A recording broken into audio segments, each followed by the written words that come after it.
우리가 2014년을 맞이하면서 지난 1월 2일부터 어제 아침까지 9일 동안 특별 새벽 기도회를 은혜 가운데 마쳤습니다. 이번 새벽 기도회에서는 특별히 에스라서를 우리가 함께 공부했어요. 참 은혜로운 시간이었습니다. 어제 새벽까지 9일에 걸쳐서 에스라 7장까지 살펴봤는데 오늘은 주일이지만 새벽 기도회 연장선에서 에스라서 8장을 본문으로 함께 말씀을 나누고자 합니다. 먼저 에스라서의 배경을 잠시 살펴볼 필요가 있겠습니다.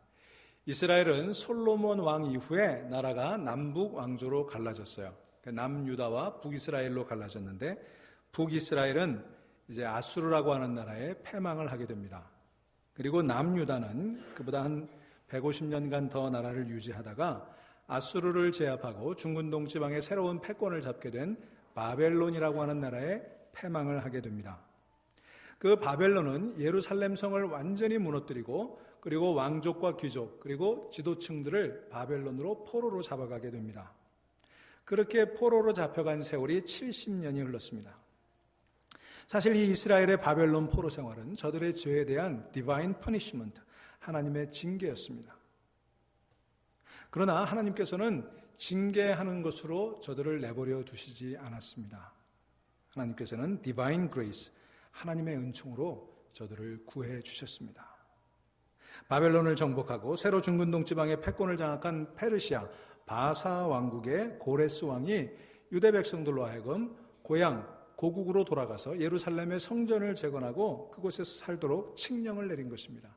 에스라서 1장 1절에 보면 바사 왕 고레스 원년에 여호와께서 예레미야의 입을 통하여 하신 말씀을 이루게 하시려고 오래전에 이미 예언된 대로 이루어진 것입니다. 바사 왕 고레스의 마음을 감동시키심에, 그렇게 기록이 되어 있어요. 독립운동을 한 것도 아니고 무슨 청원이나 서명운동을 했던 것도 아니었습니다. 그런데 하나님께서 고레스 왕의 마음을 움직이시니까 이와 같은 일들이 이루어졌다고 하는 것입니다. 사랑하는 여러분, 하나님께서 만지시면 이런 일들이 일어납니다. 우리도 인생을 살아가면서 포로된 것 같은 그런 처지에 처할 때가 있지 않습니까? 디바인 퍼니시먼트, 하나님의 처벌을 받는 것 같고 징계를 당하는 것 같은 그런 어려움을 겪을 때가 있습니다. 모든 것을 다 잃어버리고 자유를 잃어버리고 정말 포로처럼 살아갈 때가 있어요. 이민 생활이라고 하는 것도 때로 정말 포로 같은 그런 느낌을 가질 때가 많이 있습니다. 그러나 여러분, 그게 끝이 아닙니다. 퍼니시먼트, 처벌이, 징계가 끝이 아니에요. 우리 성도님들의 인생은 디바인 그레이스, 하나님의 은혜로 결론 나게 돼 있음을 믿으시기 바랍니다. 하나님께서 감동하시면 돌아가게 돼 있습니다. 하나님께서 만져주시면 회복될 줄로 믿습니다. 자, 그렇게 바벨론에서 예루살렘으로 귀환해서 이제 성전을 재건하게 되는 사건이 이 에스라서의 배경이 되는 거예요. 먼저 스룹바벨이라고 하는 사람이 1차 귀환을 주도해서 약 5만 명이 돌아가게 됩니다. 그런데 저들이 귀환하자마자 집을 짓고 도시를 세운 것이 아니라 형편이 여의치 않았음에도 불구하고 하나님의 성전부터 짓게 돼요. 여러분, 하나님의 집은 내 손으로, 그리고 내 집은 하나님의 집으로, 하나님의 손으로 세울 수 있는 그런 한 해가 되기를 간절히 소망합니다. 하지만 저들이 의욕적으로 성전 재건 사업을 시작했음에도 불구하고 주변 대적들의 반대, 또 본인들의 영적인 나태함으로 인해서 성전 건축이 16년 동안이나 중단되는 우여곡절을 겪습니다. 하지만 그럼에도 불구하고 하나님의 도우심으로 이제 성전을 재건하는 일이 다 완성이 돼요. 에스라서 6장 6절에 보니까 다리오 왕 제6년 아달월 3일에 성전 일을 끝내니라, 이렇게 기록이 되어 있습니다. 여러분, 우리 인생에도 끝내야 되는 일들이 있지 않겠습니까? 우리가 하나님의 부르심으로 시작했고 또 내 인생의 멋진 계획들을 가지고 시작했지만 때로는 능력의 부족으로, 때로는 주변 환경이 여의치 않아서, 또 우리의 안일함이나 나태함 때문에 중단한 일들이 있을 거예요. 또는 시작조차 못해보고 망설이고 있는 그런 일들이 있을 것입니다. 금년 한 해 하나님의 도우심으로 끝내지 못한 일들 끝낼 수 있기를 주의 이름으로 간절히 축원합니다. 어떻게 끝낼 수 있나? 에스라서 6장 22절에 보니까 여호와께서 아수르 왕의 마음을 돌려 그들에게로 이루시고 하나님의 성전 건축하는 손을 힘입게 하도록 하셨음이라, 이렇게 기록이 되어 있어요. 하나님께서 마음을 돌려주시고 하나님께서 그 손을 힘입게 하시면 이루어지게 되는 것입니다. 아무쪼록 금년 안에 하나님께서 여러분의 마음을 움직여 주시고 또 우리 주변 사람들의 마음도 움직여주시고 하나님께서 여러분의 손을 힘있게 해주시기를 간절히 소망합니다. 자, 에스라서가 여기서 강조하고 있는 가장 중요한 핵심이 이것이에요. 하나님의 도우심. 하나님의 도우심. 여러분, 모든 일들이 하나님께서 도우셔서 가능했다 고백하는 것이 바로 에스라서의 주제가 되겠습니다. 그래서 여러분, 에스라라고 하는 이름이 그런 뜻이에요. God helps. 하나님이 도우신다. 여호와께서 도우신다. 사랑하는 여러분, 여러분의 삶을 여호와께서 도와주시기를 간절히 바랍니다. 여러분, 살면서 도움이 필요하잖아요. 내 힘으로 모든 걸 다 할 수 있습니까? 우리 늘 부족하고, 그래서 누군가의 도움이 필요하지 않습니까? 학업에도 여호와의 도우심이 필요하고, 생업에도 여호와의 도우심이 필요합니다. 우리 목회에도 여호와의 도우심이 필요합니다. 그 여호와의 도우심이 어디서 올까요? 여러분, 7장 28절에 보시면 이렇게 기록이 되어 있습니다. 7장 28절을 보시기 바랍니다. 우리 함께 읽어볼까요? 또 나로 왕과 그의 보좌관들 앞과 왕의 권세 있는 모든 방백 앞에서 은혜를 얻게 하셨도다. 내 하나님 여호와의 손이 내 위에 있으므로 내가 힘을 얻어 이스라엘 중에 우두머리들을 모아 나와 함께 올라가게 하였노라. 아멘. 여러분, 참 길고 힘든 여행이었죠. 그런데 그 모든 일을 이루신 분 누구셨습니까? 여호와의 손, 하나님의 손이라는 것입니다. 여러분, 8장 22절 말씀도 한번 보시겠습니까? 이는 우리가 전에 왕에게 이르기를 우리 하나님의 손은 자기를 찾는 모든 자에게 선을 베푸시고 자기를 배반하는 모든 자에게는 권능과 진노를 내리신다 하였으므로 길에서 적군을 막고 우리를 도울 보병과 마병을 왕에게 구하기를 부끄러워하였음이라. 여러분, 이렇게 되어 있어요. 자, 보세요. 무슨 얘기냐면 이제 예루살렘으로 돌아가는데 이제 에스라와 이스라엘 백성들에게 아닥사스다 왕이 굉장히 호의를 베풀어요. 그래서 뭘 주겠다고 약속을 했어요? 돌아갈 때 보병과 마병을 함께 보내서 지켜주겠다고 그렇게 제안을 한 것입니다. 여러분, 당시 상황을 고려한다면 참 이게 굉장한 얘기예요.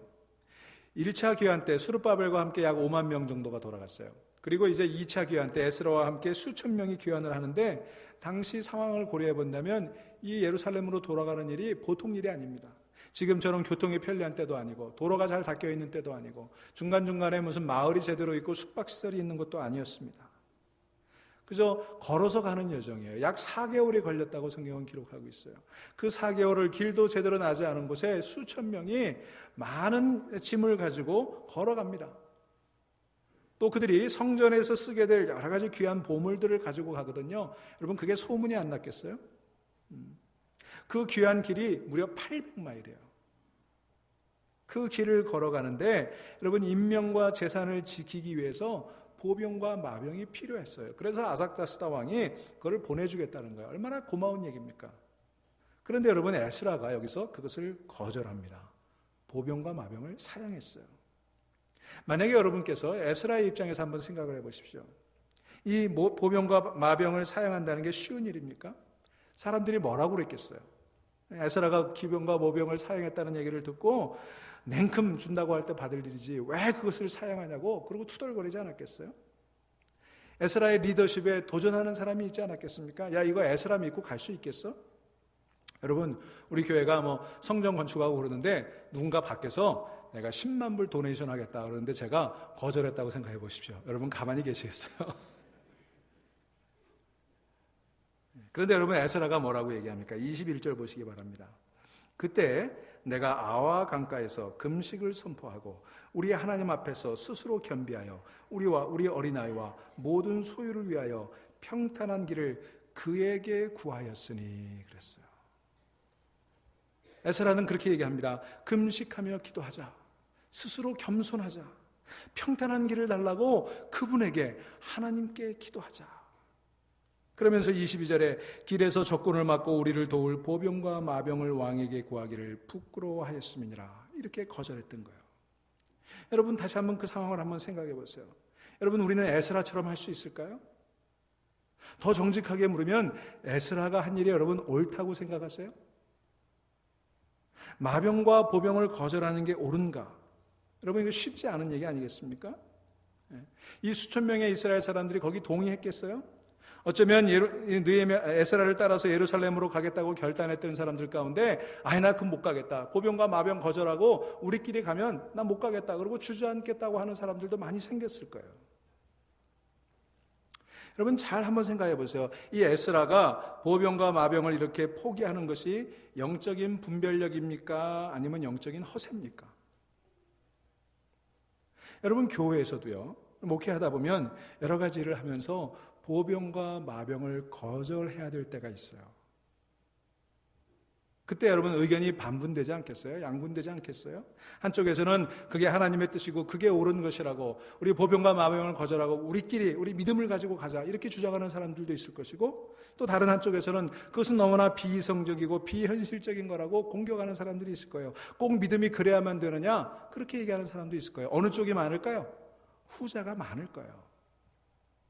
정말 어렵습니다. 분별하는 게 쉽지 않습니다. 그러면 정답이 뭐예요? 받는 게 좋은 거예요? 안 받는 게 좋은 거예요? 여러분 사실은요 정답은 없어요. 여러분 성경이 참 신기합니다. 여러분 여기 에스라는 거절하지 않았습니까? 근데 느헤미야 2장 9절에 가면 똑같은 상황이 있어요. 느헤미야는 이제 3차 귀환을 인솔하게 되는데 그때도 아닥사스다 왕이 보병과 마병을 보내서 지켜주겠다 그랬어요. 그때 느헤미야는 그게 하나님의 뜻이라고 덜컥 받았어요. 그럼 어떻게 생각하세요? 에스라는 영적인 사람이고 느헤미야는 육적인 사람입니까? 에스라는 믿음이 좋은 사람이고 느헤미야는 너무나 현실적인 사람입니까? 그렇지 않죠. 여러분 에스라도 믿음의 사람이고 느헤미야도 믿음의 사람이었어요. 둘 다 영적인 사람이었습니다. 그러면 왜 그렇게 서로 다른 그런 결정을 하게 되었을까? 여러분 여기에 기도가 필요한 이유가 있는 겁니다. 우리가 계속해서 기도해야 되는 이유가 여기 있어요. 여러분 어느 하나가 오는 것이 아니라 하나님께서는 그때의 상황에 맞춰서 또는 리더의 어떤 그 특성에 맞춰서 다른 길을 선택하도록 길을 열어주시는 것입니다. 그래서 우리는 어느 한 길이 옳고 어느 한 길은 틀리다 이렇게 예단하지 말고 어떤 경험에 비춰서 자기 지식과 상식에 비춰서 결정할 게 아니라 그때마다 하나님이 원하시는 뜻이 무엇이고 무엇이 최선의 길인지를 물어야 되는 거예요. 그래서 늘 하나님과 교제해야 되는 거예요. 지난번에는 A라는 방식이 워킹할 수 있었지만 지금은 또 A라는 방식이 워킹하지 않을 수도 있는 거예요. 그래서 우리는 하나님께 그때마다 물어야 되는 것입니다. 여러분 믿음은요 무작정 내가 기도하고 내가 원하면 하나님께서 다 들어주실 것이다 이렇게 믿는 게 믿음이 아니에요. 믿음은 하나님이 오르시다. 그러므로 하나님이 어떻게 원하시는지를 따라가겠다 결단하는 게 믿음인 것입니다. 여러분 이 믿음이 여러분 가운데 있기를 간절히 소망합니다. 자, 그래서 에스라는 거절했던 거예요. 이 에스라는 예루살렘으로 돌아가는 길을 지켜주시는 분은 하나님이시고 그분의 손임을 알았습니다. 하나님의 손이 대적들의 손에서 지켜주는 거예요. 이미 하나님께서는요 이러한 상황을 오래전에 아시고 이사야 선지자를 통해서 이 말씀을 예언해 주신 적이 있어요. 이사야서 31장 1절에 보니까 이사야가 이렇게 예언합니다. 도움을 구하러 애굽으로 내려가는 자들은 화 있을진저 그들은 말을 의지하며 병거의 많음과 마병의 심히 강함을 의지하고 이스라엘의 거룩하신 이를 앙모하지 아니하며 여호와를 구하지 아니하나니. 아마도 율법에 정통했던 이 에스라는 이 말씀을 미리 알고 있었던 것 같아요. 그래서 병거와 마병의 많음을 의지하지 아니하고 이스라엘의 거룩하신 하나님을 앙모하며 그분의 손에 모든 것을 맡기기로 결정을 했던 것입니다. 자, 이제 31절을 한번 보십시오. 그렇게 해서 첫째 달 12일에 우리가 아와 강을 떠나 예루살렘으로 갈새 무엇이? 우리 하나님의 손이 우리를 도우사 대적과 길에 매복한 자의 손에서 건지신지라. 아멘. 누가 보호하셨어요? 하나님이 하셨습니다. 여러분 4개월이나 걸리는 긴 여행이었습니다. 짧은 시간이 아니죠. 그런데 그 여행을 누가 지키셨어요? 하나님의 손이 대적과 매복한 자의 손에서 건지셨다 그랬어요. 여기 여러분 보면은 하나님의 손과 매복한 자의 손이 대조가 되고 있어요. 여러분 우리는 늘 두 개의 손이 우리 앞에 있는 것을 보게 됩니다. 하나님의 도우시는 손 그리고 매복한 자의 우리를 치는 손. 우리가 인생을 살아가면서 우리 앞에 늘 그 두 손이 있어요. 그런데 하나님의 선하신 손이 우리를 치는 대적들과 매복자들의 손에서 우리를 지켜주실 줄로 믿습니다. 여러분, 하나님의 손이 지켜주시는 거예요. 그래서 의인은 넘어지나 아주 엎드러지지 아니함은 여호와께서 그의 손으로 붙드심이니이다. 이렇게 고백했던 것입니다. 여러분, 하나님의 손이 붙으시면 아주 엎드러지지 아니하는 줄로 믿습니다. 여러분, 전도서 2장 24절에도 보시면 전도서를 쓴 솔로몬이 이렇게 말합니다. 사람이 먹고 마시며 수고하는 것보다 그 마음을 더 기쁘게 하는 것은 없나니 내가 이것도 본즉 하나님의 손에서 나오는 것이라. 이것도 본즉 하나님의 손에서 나오는 것이라. 무슨 얘기입니까? 먹고 마시고 또 열심히 일하는 게 이게 인생의 가장 행복한 일하는 거예요. 그렇죠, 여러분? 잘 먹고 잘 마시고 열심히 일하는 게 이게 행복이죠. 그런데 그게 어디서 나온다는 거예요? 내가 본즉 이것도 하나님의 손에서 나오는 것이라. 여러분, 금년 한 해 여러분들 살아가시면서 여러분들이 누리는 많은 것들이 있지 않겠습니까? 여러분 한번 잘 보세요. 어디서 그것이 오나? 여러분들이 누리고 여러분들이 살아가는 그 모든 것들 하나님의 손에서 나오는 것이다. 고백할 수 있기를 간절히 바랍니다. 여러분, 하나님의 손이에요. 이스라엘 백성들이 출애굽에서 광야를 걸어갈 때 처음에 만나를 먹었죠. 근데 만나를 좀 먹다 보니까 질렸어요. 고기 생각이 났어요. 여러분, 이스라엘 백성들이 고기가 먹고 싶다고 아우성치며 눈물을 흘렸습니다. 그때 하나님께서 그런 이스라엘 백성들을 향해서 내가 고기 냄새도 맡기 싫을 정도로 너희에게 고기를 먹게 하겠다. 그렇게 약속을 하십니다. 그때 모세가 하나님께 이렇게 물어요. 하나님, 여기 지금 장정만 60만 이 많은 사람들이 광야를 가는데 이 광야 어디서 그 많은 고기를 구해내시겠습니까? 그때 민수기 11장 23절 하나님께서 이렇게 말씀하십니다. 여러분, 정말 강력한 말씀이에요. 오늘 이 말씀 붙잡으시길 바랍니다. 여호와의 손이 짧으냐? 여호와의 손이 짧으냐? 여러분, 짧지 않은 여호와의 손, 힘 있는 마이티 핸드, 그분의 손을 붙잡고 의지할 수 있기를 간절히 바랍니다. 우리 개인의 삶뿐만이 아니에요. 사도행전 11장 21절에 보면 이런 말씀이 나옵니다. 주의 손이 그들과 함께 하심에 수많은 사람들이 믿고 주께 돌아오더라. 여러분, 교회의 부흥도요, 정말 하나님이 기뻐하시고 정말 하나님이 원하시는 부흥이 어떻게 가능합니까? 주의 손이 함께 할 때 사람들의 숫자가 더해지고 믿는 사람들이 주께 돌아오게 되는 것입니다. 금년 한 해 우리 교회 가운데 하나님의 손이 도우셔서 믿는 사람들이 많아지고 돌아오는 사람들이 많아질 수 있기를 주의 이름으로 축원합니다. 여러분, 성도님들이 경영하시는 사업 가운데도 가정일 가운데도 주의 손이 함께 하시기를 간절히 축원합니다.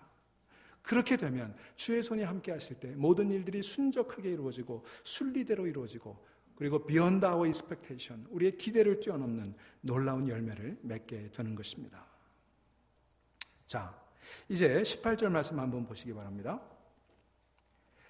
우리 하나님의 선한 손에 도우심을 입고 그들이 이스라엘 존자 레위의 아들 말리의 자손 중에서 한 명철한 사람을 데려오고 또 세레비아와 그의 아들들과 형제 18명과 하사랴와 무라리 자손 중 여사야와 그의 형제와 그의 아들들 20명을 데려오고 그랬어요. 이게 무슨 상황이냐면요. 자, 1차 기환이 이루어지고 스룹바벨에 의해서 이제 2차 기환이 이루어지는데 그 사이에 약 57년의 공백이 있었어요. 그리고 이제 2차 기환을 하게 되는데 그동안 1차로 돌아갔던 사람들이 예루살렘의 여러 가지 형편들을 알려오지 않았겠습니까? 예전에 돌아갔던 사람들 가운데 친척도 있을 것이고 친구도 있을 것이고 그들이 뭐 서신도 왕래하고 또 직접 왕래하면서 이러저러한 예루살렘 이스라엘의 소식을 전해 주었을 것입니다. 근데 그들이 들은 얘기가 이런 거였어요. 야, 예루살렘에 가보니까 별거 없더라. 아니, 고생투성이고 이제 우리 그냥 여기 바벨론에 사는 게 더 낫겠더라. 뭐 이런 얘기를 해준 거예요. 여러분, 이제 열기가 예전 같지 않습니다. 처음에는 고향으로 간다는 그런 생각에 포로 생활을 끝낸다는 생각에 아주 뜨겁게 5만 명이 갔는데 이제 세월이 흐르다 보니까 야, 바벨론이 더 좋은 거예요.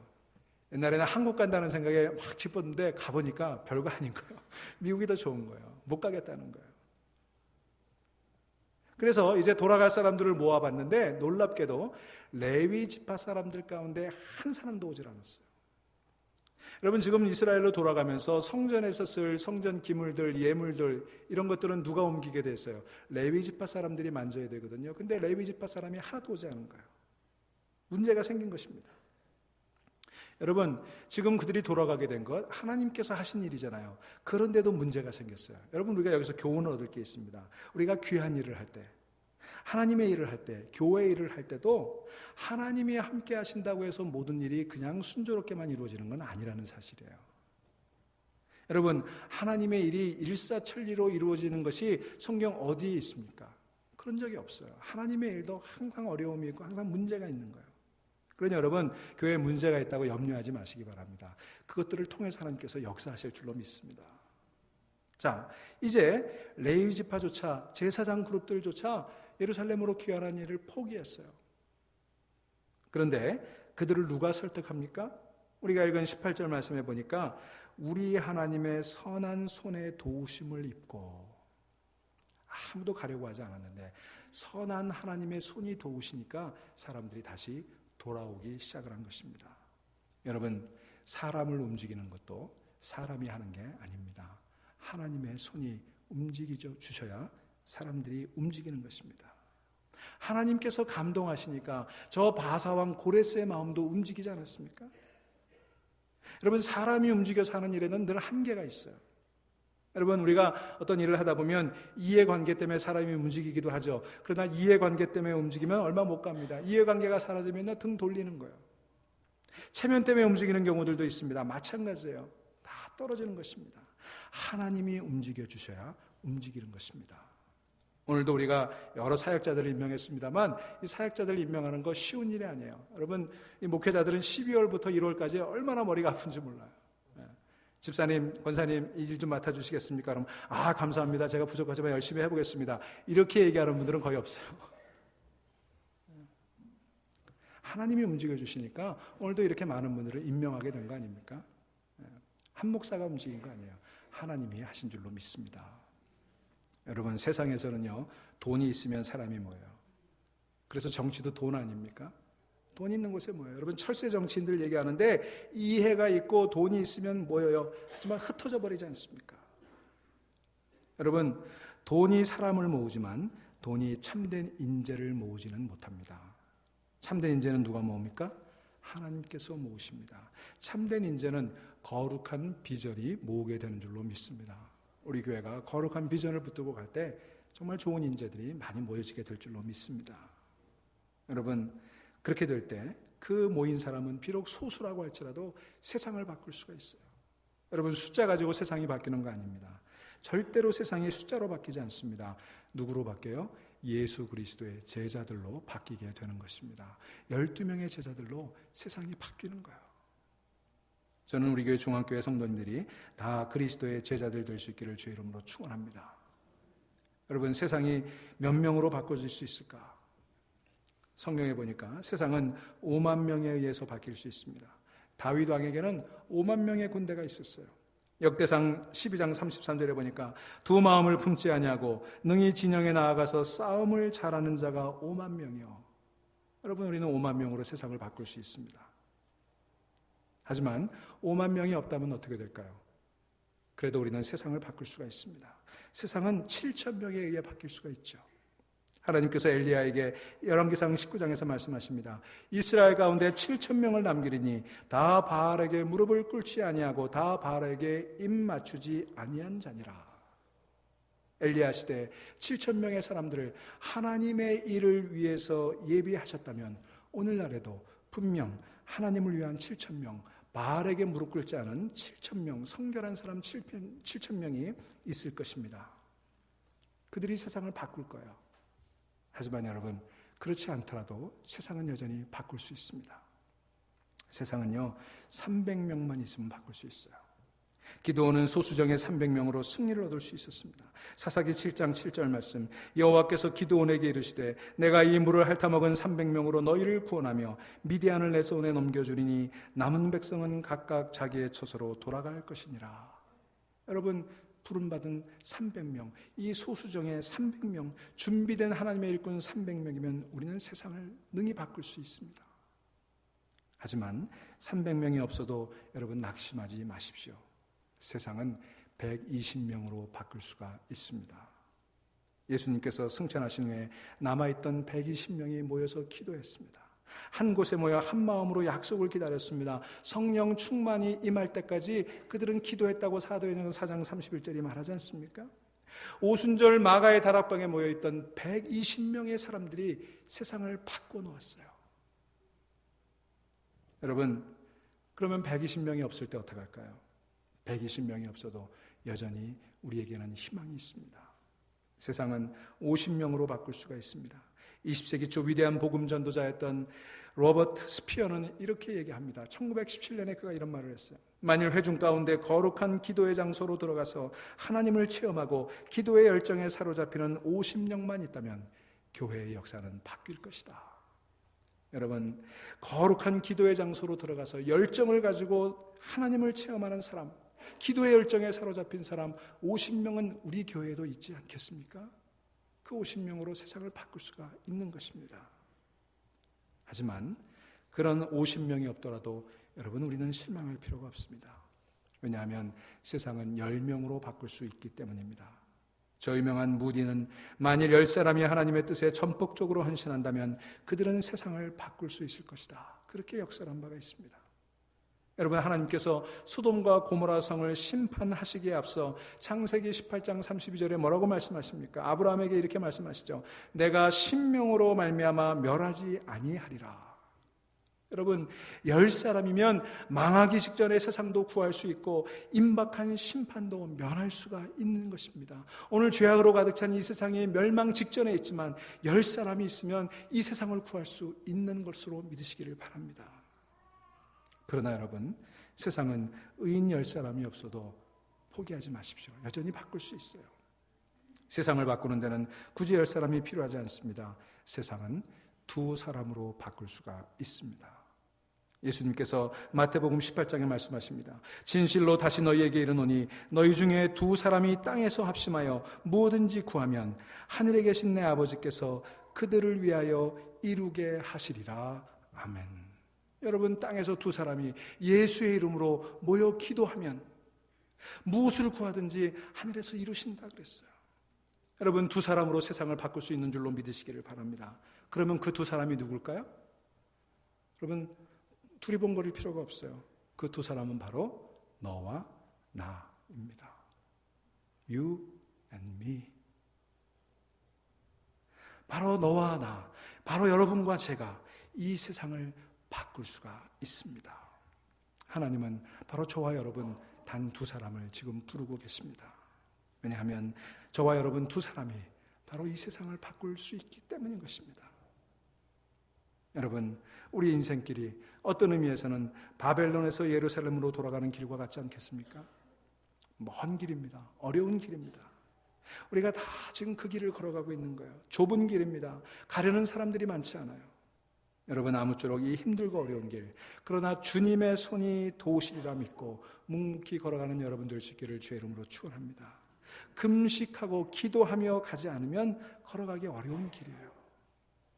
오늘 이 에스라가 그랬던 것처럼 금식을 선포하고 하나님 앞에 스스로 겸손해지고 그리고 우리와 어린아이와 모든 소유를 위해 평탄의 길을 구하는 여러분들, 저와 여러분 2사람만 있으면, 여호와의 손이 짧으냐 선언하셨던 그 하나님의 손에 붙들리기만 하면 우리는 세상을 바꾸고 우리 인생을 바꾸고 끝내지 못한 일들을 끝내고 그리고 다시 돌아가고 회복하게 될 줄로 믿습니다.